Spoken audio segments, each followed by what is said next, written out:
ఇక్కడున్న మీ అందరు తెలుసు 226 రోజులు 3132 కిలోమీటర్లు నేను పాదయాత్ర చేశా.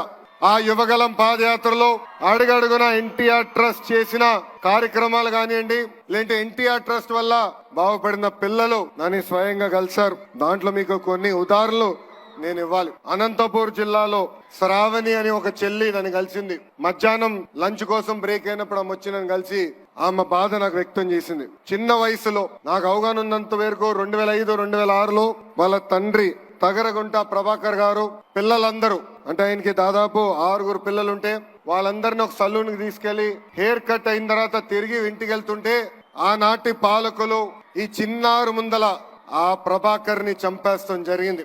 మా చెల్లమ్మ శ్రావణి ముందల ఆ ప్రభాకర్ ని చంపేస్తాం జరిగింది. ఆనాటి ప్రతిపక్ష నేతగా ఉన్న చంద్రబాబు నాయుడు గారు ఆ 6 బిడ్డల్ని నా సొంత అక్క చెల్లెల్లాగా చాకి వాళ్ళందరినీ ఈ రోజు ప్రయోజకులుగా మార్చడం జరిగింది. శ్రావణితో పాటు ఆమెకున్న అక్కలు గాని అన్నలు ఈ రోజు బెంగళూరులో గాని, హైదరాబాద్ లో గాని, చెన్నైలో గాని ఐటీ రంగంలో అద్భుతంగా ముందరికెళ్తున్నారు. అదే విధంగా అదే అనంతపూర్ జిల్లాలో మౌనికాని కూడా కలిసా. మౌనిక తండ్రి శ్రీనివాస్ గౌడ్ ని కూడా ఫ్యాక్షన్ దాడిలో చంపేస్తే మౌనికాని ఆమె చెల్లి నాగమణిని కూడా చదివించింది గౌరవనీయులు చంద్రబాబు నాయుడు గారు.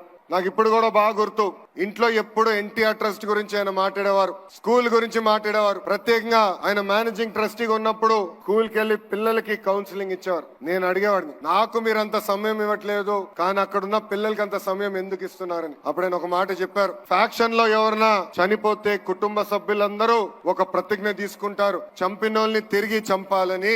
ఆ దానికి నేను ఫుల్ స్టాప్ పెట్టాలనుకున్నాను, అందుకే ఆ పిల్లలకి నేను స్వయంగా కౌన్సిలింగ్ ఇస్తున్నానని చెప్పిన వ్యక్తి చంద్రబాబు నాయుడు గారు.